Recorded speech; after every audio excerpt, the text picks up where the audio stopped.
En thuolo machielo majaber sama koro wakelo ni weche manyien mag Migago e thuolo nieri odiechieng' nieri ma tich ang'wen ka koro gi e thuolo ni wawinjane mokwongo thuond weche.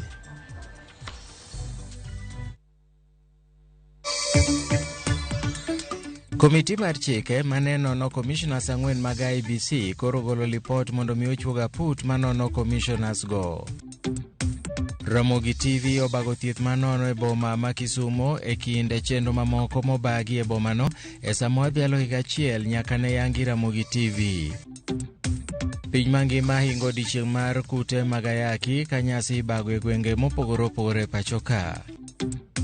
Seche 24 tok yango Aguchas La Fund, lipot koro wacho ni omenda maromo milion 408 osehol ka penjo mathoth medo nyuolore e wi chenro mar holano.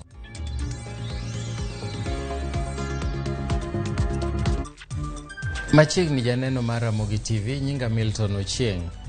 Ramogi TV obago chenro mar thieth manono ne jodak ma Kisumu e sama gidhi nyime gi nyasi madhialo higa achiel nyaka ne ochak tiyo. Thieth makamano dhi nyime e skul primar ma Victoria koyuorie kod jotelo mopogore opogore mag Royal Media Services. Millicent Adhiambo miyowa mathoth kowuok e kaunti ma Kisumo. Millicent, kaponi inyalo winja, inyalo nyisowa ni to chenro no nochakore saa adi to dhi nyime nyaka saa adi to wageno ni rumo mare dhi bedo kar saa adi. Millicent, thuolo en mari.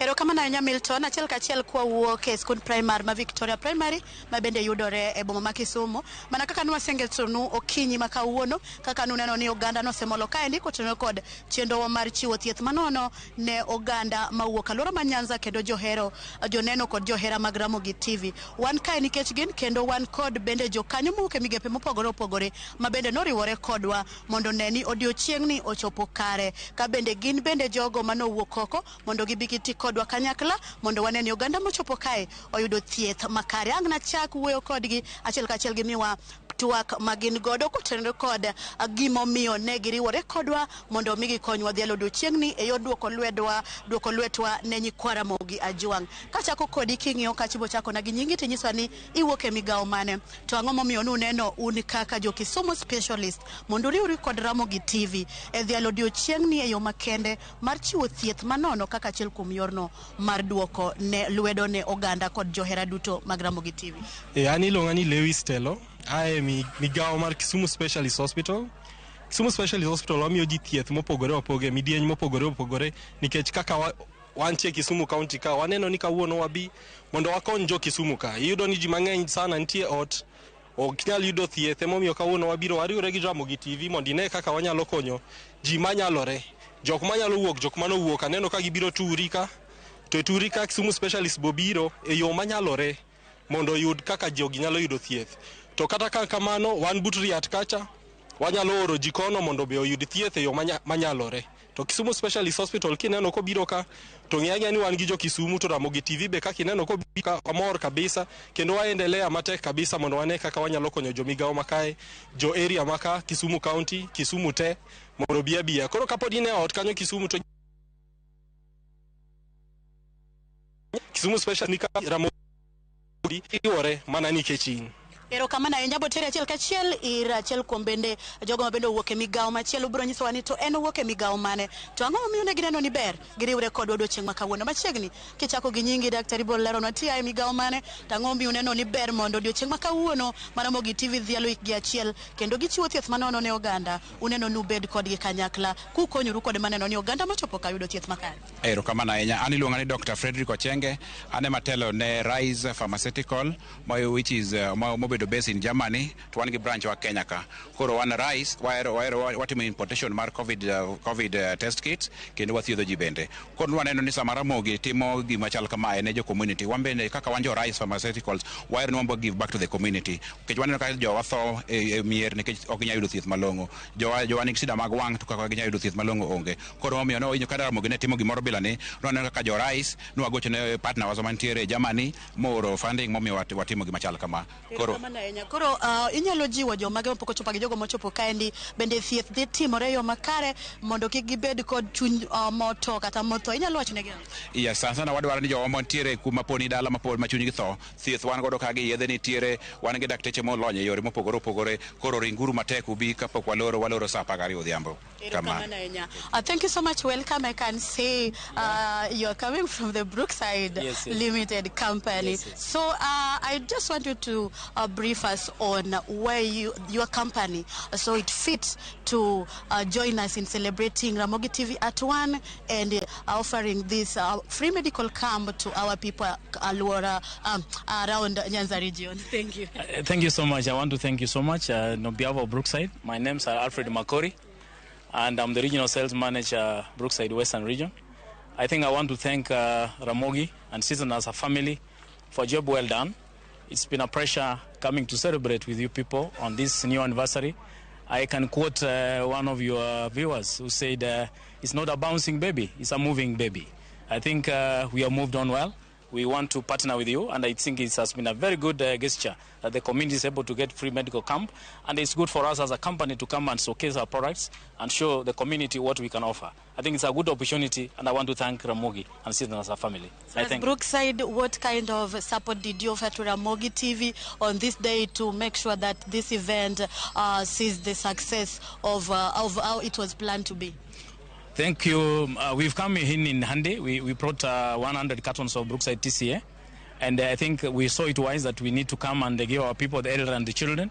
I mean, milk is quality, milk is healthy. So I think we thought this is the good opportunity for us to enjoy with our family, to enjoy with the community, and to give back to the society. I thank you. This was our best time. I am so happy. I'm so impressed. Thank you so much. Thank you so much for joining us. Okay, thank you. Thank you so much. Migago mabende ong'ere ka Musalaba Makwar, the Red Cross Kenya. Ang nolerwa ni todo chieng' makawuono gin to giyuoro wanade to kony mage mabende gikore mar oganda mochopo kae mondo oyud thieth manono ma wan go ka. Erokamano, an Charles Kamogo, achung' ne migawo mar Musalaba Makwar odiochieng' makawuono. Ne wabiro wasebedo ka chakre nyoro ka wakonyo adek kacha gi kacha, kane wakelo gik mopogore opogore machalo kaka tent, wakelo jogo matimo gimiluongo ni thieth mokwongo kata first aiders. Bende wan gi ji mopogore opogore, wan gi jok moko mabe konyowa yore mag lab, omiyo warwako jokanyanam duto, wuoguru oko ne jogo duto kamoro ma intiere, wuoguru oko kama pod in e ot kanyo, ma pod ineno TV ni, wuogi mondo ibi kendo ikaw thieth odiochieng' makawuono. Thieth en ka nono, omiyo awacho ni yore duto tetete kawuono gin yore duto mochomo mana Victoria Primary. Eruru kamano jokanyanam. Erokamano ahinya. Gi thuolo ni akoro magajuang'. Wasechwak kod jokanyo mabende noriwore kod Ramogi TV. To wan kod jok mabende manochopo ka oganda manochopo 2 okinyi na Deshe makawuono giwinjo nade to ang'o ginyalo gonogi mar oganda wa Mosesiro wa nyaka wachopo kama chiegni no ka isechopo machal ka gimiseneno nyaka daktari. Nyalo chako na gi nyingi mondo inyisa mana ni to iwinjo nade to chendo ni dhi konyo yo machalo nade. Nyinga iluonga ni Caroline Anyango Dhiambo. Wabiro kae mondo wayude thiedhni. Koro waseyudo kad lakini pod oorwa ir daktari mondo kore konewa. Pokonewa. Koro kwadwa ni mondo daktari odhi onewa. Ma en ng'uono mar Nyasaye, wacho ni en ng'uono. Mondo wayud thieth manono, thieth sani en very expensive. To kwa yudo manono ni twagone Nyasaye erokamano. Erokamano ahinya. Inyalo jiwo Ramogi TV nade gidhi mbele gi timni gozinya wacho. Nyalo wacho ni giendelea. Gidhi mbele. En thieth bedo mangima en gima duong' ne dhano. Erokamano. Machiegni jaberana ka impichopo kaendi mondo mi nyal riwori kodwa wayude thieth manono ni nyalo chung'na mana gi ka mondo ilani to winjo nade chopo ka study tinyalo wacho ang'o chieng' makawuono. Achopo ka sadek. Chakna gi nyingi. Nyinga kara iluongo ni Esther Wuoro Koto. Kachopo ka sadek nyalo kadonjo kilande TV ni thieth ibedo kawuono manono. Koro nachopo mondo amba yud thieth manono no. Koro inyalo wacho ang'o be osecheki to chenro mar Ramogi okelo ni bende no ka en chenro bende dhi konyo oganda duto mochopo kaendi to geno mane ma in go? En chenro maber kendo dhi kono oganda mang'eny kech jowuok mang'eny mondo biye kony mar thieth ni. Tane line ane process mar checking. Ang'ina idhi hudumia na maber. Ero kamano ahinya. Machiegni abo kawo ng'ama mogik wewe makoni king'iyo kacha nyisa ni tiya gi kanye tichopo kasadi chak thiedhi koso chalo nade. Ago erokamano ahinya kawuono ne Ramogi TV kuom launching mar higa achiel. An wuon iluonga ni Judith Owino. Koro an nabiro kar ka iri tuo mar wang' to gisechako thiedha kendo thieth dhi mbele. Agone gi erokamano ahinya kendo githiedhowa maber. Nyasaye ogwedhgi. Erokamano ahinya. Mana kamano Milton kionge penjo moro amora pod wadhi nyime kendo wago tach kaendi kang'o chopo sechewa mag kagi kacha pod wabo duogonu kod chenro gi mathoth mondo wamed yangonu mago mamedo tucho e skund primary kama wabage thieth manono ne oganda mawuok alura ma Nyanza. Par ni oganda gi ok giwuok Kisumo ka kende, giwuok Migori, giwuok Homa Bay, giwuok Siaya kendo ginyalo neno ni gibi gichop kaendi giriwre kod Ramogi TV mondo mi ginyal yudo thieth manono mana kaka no singnegi nikech jogi ka ok waduoko negi lwedwa to wayudo ni jogi ema siro ema miyo wachopo kuma wantieni kendo ka onge jip kod hera magero wago to kata higa achiel seche moko dok wachopo. Koro momiyo mae wan kaendi podang na tudra kodi kochopo kagi kacha mondo amed lero nu mathoth kaka kwan mendo dhi jogo ma oseyudo thieth kendo kaka wach ni dhi nyaka ang' ochop giko mare kapok wadonje e chenro machielo. Par ni bende mae en mana okang' mokwongo mane wachako godo. Odiochieng' mag kiny bende wan kod chenro mamoko nyaka chieng' giko juma niendi ma bende wan godo chakre tarik 1 kawuono bende ne wan go World AIDS Day mago bende duto noriwore odiochieng' ma kawuono to maduong' en chenro mwadhi go mbele ni Milton an kuomi inyadhi nyime. Millicent Adhiambo kapo ni yudo paket ariyo mar chak tikan na chiela ne yo abiro. Erokamano ahinya wadhi nyime. Commissioners 4 mag IEBC nyalo bedo ni nie dhot ka giwuok ok e duol makamano tok kamati mane dayo dhogi renjo report e od bura. JLAC dwaro mondo mi jatend piny Kenya ochuoga put manono timbe commissioners go. Chris Owino nie od bura kendo oleronwa mathoth. Chris. Erokamano Milton, mana kaka iselero nyikwa Ramogi odiochieng' ma kawuono od bura dhi bedo kod thuolo mar nono kendo kolo report mar komiti mar od bura mochung' ne weche mag chike JLAC ma idhi keto ayanga e nyim od bura mar twak kendo puodho kata wito oko report makamano. Gima nyaka sani wang'eyo Milton en ni komiti mar od bura mochung' ne weche mag chike JLAC e report margi okwayo jo od bura mondo oyie kodgi mar miyo jatend piny William Ruto thuolo mar chuogo aput moyiedhi madhi nono timbe mag commissioners 4 mag IEBC mane obalo kod duoko mag yiero matend piny mane oland kod jakom IEBC Wafula Chebukati. E report mar JLAC mane ochwal e nyim jo od bura okinyi makawuono kod jakom komiti mar od bura mochung' ne weche mag chike ja od bura ma Tharaka George Murugara ne yango ni kaka jo komiti mar JLAC giyudo neno moromo manyiso ni commissioners 4 mag IEBC Juliana Cherera, Irene Masit, Justice Nyang'aya kod Francis Wanderi ne oketho chike e kinde lando duoko mag yiero kendo giwacho ni gin kod neno moromo manyiso ni commissioners 4 go masani ong'ere ka Cherera 4 ne odhi ataro kod pen chik kendo kwayo od bura mondo opodh paro mar wito gi oko kendo golo oko e apisi mano ka ose los aput moyedhi kata tribunal madhi nono timbe gi kendo wito gi oko e apisi. Mabiro kata doko ni okinde mag commissioners 4 go ne ogolo chung' mopogore kama kuom gi wacho ni JLAC onge kod teko mar nono timbe commissioners 4 mag IEBC go ka commissioner okinde mamoko bende wacho ni ne okomigi thuolo moromo mar nono seyo mane ochwal e nyim komiti mar JLAC. Kata kamano jakom komiti mar JLAC George Murugara ne owacho ni kalure kod neno magiseyudo en ni commissioners 4 go onego gole apisi nikech ne gidhi ataro kod katiba mapacho kae kalure kod chike timbegi e kinde lando duoko ma yiero matend piny. Manyiso ni odhiambo makawuono jo od bura biro yudo thuolo mar twak kendo kolo report makamano bang'e to gibiro goyo ombulu ewi report makamano kama gin kod thuolo mar kwedo report makamano kata yiere kod report makamano. Poni jo od bura ogoyo ombulu mar yie kod komiti mar JLAC gibiro miyo thuolo ma jatend piny William Ruto mondo chuga put moyiedhi madhi nono commissioners 4 go mopogre kod chuga put moyiedhi madhi nono commissioners 4 go Jaka Black eni nyaka chunggi e apisi, nyaka chunggi e tich. E kinda ma inono timbegi koda put moyiedhi commissioners 4 go ibiro chungo e tich.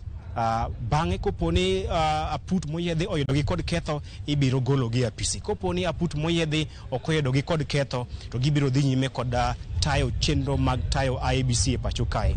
Kata kamano gima nyaka wang'eni IEBC ni kod commissioners 7 to wi commissioners 7 gi commissioners 3 muting'o Wafula Chebukati, muting'o Professor Abdi Gulie kod Boya Mulu dhi retire kochopo tarik 18 dwe mar achiel higa manyien. IEBC dina bedo commissioners 4 kende. Manyiso ni poni od bura oyie kod report mar JLAC mar gole apisi commissioners 4 mong'ere ka Cherera 4 nyiso ni IEBC dhi bedo maonge kod commissioners kochakore higa manyien. To higa manyien bende nitiere yiero madundo monego bedni IEBC tayo kaka yiero madundo mar laro kom senate ma Bungoma banka Moses Maseka Wetangula ne oyier ka speaker mar od bura mamalo, yiero madundo e od bura ma Kandara, yiero madundo e od bura ma Garissa Township, magi moko kuom yiero madundo ma onego bedni itayo higa manyien. Poni od bura opuodho paro mar JLAC, IEBC dhi bedo mongo kod commissioners kendo ma omiyo jatend jo od bura mathoth e pacho kae mano Kimani Ichung'wah okwayo jo od bura mondo opuodh paro ma odhi chwalo e nyim od bura mar timo lokruok ne aput magwelo commissioners mag IEBC mondo aput no ochuogi mapiyo mar neno ni poni Cherera 4 owuok oko mar apisi idhi gwelo commissioners manyien mag IEBC mapiyo mondo odin fuok moramora manyalo dong poni Cherera 4 odhi ogole oke apisi to commissioners 3 mag IEBC kotelne kod Wafula Chebukati bende dhi retire tarik 18 dwe mar achiel higa manyien. Manyiso ni odhiambo makawuono jo od bura nyaka ketgi weche ariyo e ratil. Wach mokwongo ma gidhi keto ratil en ni koponi giyie ni Cherera 4 ogolo oke apisi kogolgi to IEBC dhi bedo mongo kod commissioners. To poni IEBC obedo mongo kod commissioners, yiero madundo monego beni timo kochakre dwe mar achiel higa manyien, jomage madhi tayo? Mano penjo manyaka jo od bura penjre motelo ne golo oko e apisi commissioners 4 mag IEBC.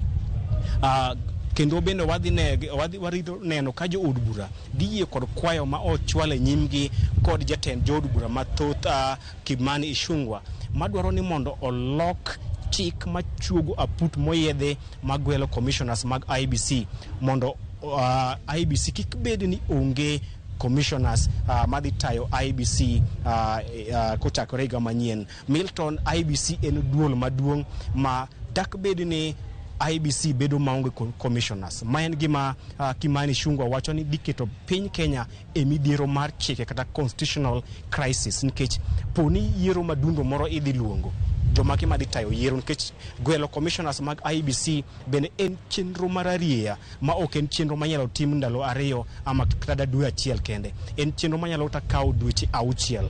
Koro mae emomiyo gidwaro ni jo od bura opuodh paro mar keto e chik put moyedhi madhi gwelo commissioners mag IEBC mapiyo mondo kogol Cherera 4 to commissioner to aputno dhi tieko chenro mar gwelo commissioners manyien mag IEBC. Koro warito gisiso mar neno ni jo od bura dhi wito oko Cherera 4 kusegi dhi wacho ni Cherera 4 odhi nyime kod tich. Mano gin ma jopiny dhi ng'eyo e seche ma jo od bura dhi twak e seche mag midhiambo. Motelo ne mane wageno ne nitiere weche moko mane wachore ni jo od bura bang' kane report no sechwale nyim od bura kawuono kaka wang'eyo jo od bura dhi e yweyo chakre odiochieng' ma kawuono. Yweyo margi dhi kawo dweche 2. koro ne nitiere weche mane wachre ni ka osechwal report ma kamano e nyim od bura kawuono to gibiro dhi e yweyo tibiro luongo gi e chenro moyiedhi kata special sitting tarik 7 dweni. Kata kamano gima wayudo en ni speaker mar od bura Moses Masika Wetangula odagi paro ma kamano kendo wacho ni report ni idhi kole duto odiochieng' ma kawuono kendo goyo ombulu e wi odiochieng' ma kawuono mondo ka jood bura dhi e yweyo chakre odiochieng' ma kawuono to yud ka gisetieko chenro ni ma onge wach maduogi kendo e chenro moyiedhi kata special sitting. Milton. Kuom report ma jaber ma kamano kendo wabiro medo tudore kodi e seche mabiro mondo wamed winjo ni to wach ma kama ochopo kanye. Gie kinde ni wadwa ni mondo wakaw yweyo to kapok wadhi e yweyo mokwongo akwayo ni mondo miya thuolo mondo asomie ote moko miseoronwa e laini mar ote machuok ma en 3-600. An Ogweno Lima Jakatolo Jaka Black an e yo makare an Kibra Nairobi ka naparo ndwache na neni yo makare. Milton waneni maber kod mama Masi Ochola Benta an Odundo ka wuok Komungu kaeto Jaka Black I'm fine thank you. Happy new month to my dad Singa Odongo mano Sara Singa kaeto machielo bende nyaseme ka ni nyahera to wacho ni Asla Fund ni kosemigo tere kaka igole simu nikech okobi e M-Pesa account fomb na uruachni. Kelno uruthieth ndewa koni bende Ramogi TV moro wa an Moi Omol Jaka Baba Pala Koguta kaeto Nyasaye urit na maber Ramogi TV ma uru Nyambok mabende wacho kanyo ni ne utiyo maber to ye umedi uru reporters obedari ariyo e county ka county kaeto mogik amosi nokwe Jaka Black aneno chenro kakwayo ni wuonwa gi Joramogi osolnwa matin magin godo adhigo e skul akwame dhot an Val kani Kisumu aparo ni Joramogi osewinjo nyakwa Ramogi wakaw yweyo matin kik idhi mabor waduogo bang' thuolo machuok.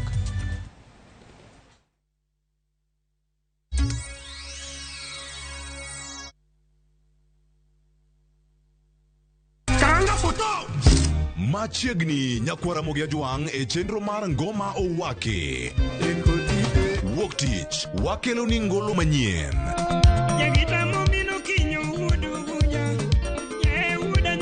tich ariyo ras rege owake tich adek en odiochieng' mar twak gi jothumbe tich ang'wen kama nene waterie golo machon tich abich sukus owake kete mana ka kod Papa Vic ngoma owake wuok tich nyaka tich abich saa 10:15 odhiambo nyaka saa 12.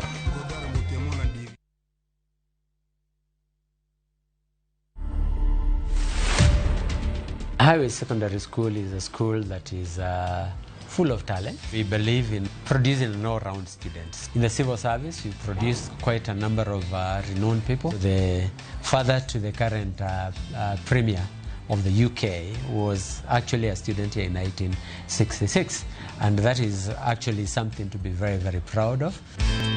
To watch this story and more, download the Citizen Digital app today. Kenya's #1 app, Citizen Digital.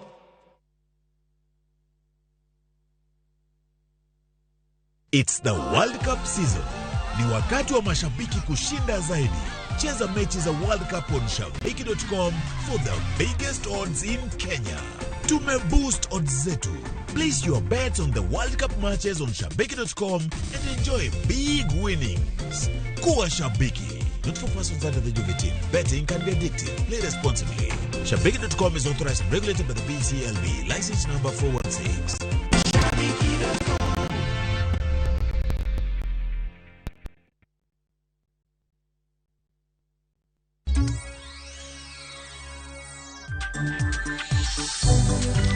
Machiegni kendo janeno, jo Kenya pod medo golo paro mopogore opogore ewi hola mar Hustler Fund manyoro chak ayanga gi jatend piny Kenya William Ruto. Thoth jopiny ni kod penjo mopogore opogore ewi holano, ka lipot golona no omenda maromo Sh408 osechiw gi e kar sa okinyi ma kawuono, ka kwan jo Kenya maromo Sh1.1 osechwalo kwayo mar yudo holano. Nitiere ohala moro ien kech ka Migago for example 500 mag wacho matin moro nyalo kawo cham. To nitie gik moko michake ng'ado matiende no already ok en gimoro manono. To yudo ka en gino ero thuolo mabe oket ma idhi duoke go ero. Ok en manero ma dhi miyo ng'ato kikawe kitimo ohala ka dhi konyi go yo nero mapiyo piyo. Kendo en gino ero ma gimiduoke go kaka idwoke chand. Terms moketgo miyo kawe bedo mapek ahinya yo nero ma onyalo konyo go ng'ato. En pesa maneno ka dhi hinyo japiny. Ok en pesa ma dhi konyo japiny. To nikech kikele Sh50,000, Sh50,000 ni ikawe in a group. To in a group ni, what about ka ionge nyalo moro kata ma diyud godo pesa kamoro? Nikech wan kaka youth, onge pesa moro moseketnwa somewhere ni konyo ja youth. Koro gima Hustler Fund ni biro konyowa godo anokane. Pod en mana dhier lilo. Ang'ono ma sirikande Hustler dhi konyowa. Konyalo golo pes jodongo, to golo pesa mane wapuonjo go nyithindo. To kelo moro na Hustler magiko ne 50,000 to kod inflation kaka chalni. An ng'ama jaduong' kama nyaluok na dhi kawo pesa makota machulo titera go ije. Mano gima ok donji. Sh500 onge ohala minyalo chako go. En kano dwa konyo jo ohala to nowacho ni jo ohala chako olo 100,000 kadhi mbele. To 100,000 kadhi mbele ni jo ohala koseole to giduoke after dweche 3. Mane ka ohala no chung nikech kiolo pesa tichako ohala to kinya duoko pesa no within 2 weeks kech ohala no pod bogno. Joma nong'eyo ni go ohala onge, uso dhi bedo maonge. So en gima nyaka mi time machopo dweche 3 koko ohala no nyalo bedo ohala manyalo konyo ng'ato. Ana siro ni jo owuok oko odhi okaw pesa mondo gitim go ohala. Ng'ato en courage ni odiwe discourage ni pesa ni rach to mare mosekelo mi to onge. Omiya akwayo president gima no ningi timnwa ni jumba ariyo to tin ahinya. Onego iketnwa kana ni kikaw for example 20,000 imi ichako chulo kata dweche 6 titieko duoko ng'o pesa no. Omiyo kiwango emoketonwa matin ahinya. Anta mor gi pesa no. Anasiro chenro ma president nigo ni loan ema dongo piny. Pesa gi sirkal kokelo gimoro ji owe dhi no kaw gini nikech Weche Fund bino biro be moko noko duoko ji no dongore go. Gavana ma Homa Bay Gladys Wanga ogolo chik ne board matayo kar thieth maduong' ma Homa Bay mondo tim nonro matut ewi wach tho ma japuonjre moro ma jaklas 12 manotho e kar thieth no thuolo machuok bang' konyore. Velma Anita Ochieng mane dhi timo penj mar klas 12 Nyajanja Mixed Secondary School ne owito ngimane chieng' wuok tich bang' konyore e yor pala ka familia mare to seyo jachiw thieth kuom ne nyiso nyao e tijene magiwacho ni ne okelo tho mar nyakono. Wanga notimo limbe ka thieth no kendo gilo chik mondo mi otim nonro e yango gima dine kel tho mar Velma. Asewinjo ni Velma no biro kendo kokalo kuom pala nyo onyuolo nyathine mawuoyi mabe nyowuok maber kendo ka ngima kendo kotegno. Kuom hawi marach Nyasaye no kawe. Mondo ripod ni obed ni koro en ripot ma orumo ne warito mondo jonyuol mag Velma chunygi okwe, kaito ka chunygi osekwe to ginyalo bedo ka koro itimo postmortem mar nyathini mondo ng'e ni thone nowuok kanye. Report mayudo ni en report mokuongo manotim gi team mar osiptal kotel ne gi bende gi waziri mar health. Report mar ariyo ma bende warito en ma board mar osiptal be ng'iyo ni ere kaka nye wach ni obet. Report mar adek en report mibro losi koselosi gi bende anyuola gi familia ni ang'o manyotimore seche manye gimbenye gineno kaito wabro yudo report kanyakla. Familia more sub-county ma Ugunja dwaro ratich tok anyuola margi Gabriel Wakele ma jigni 44 nogo kendo negi e gweng' ma Imbaya kitude gi uso wheelbarrow mar jirandgi. Kaluwore go wadgi Wakele Steve Ogutu noyudo wadgi dala kani koda rem tok jal mane okwayo wheelbarrow gi nyithinde goye mokalo kendo noring kode ka thieth ma Mbira Sub-County Hospital kama nowite ngimane kapok oyudo thieth.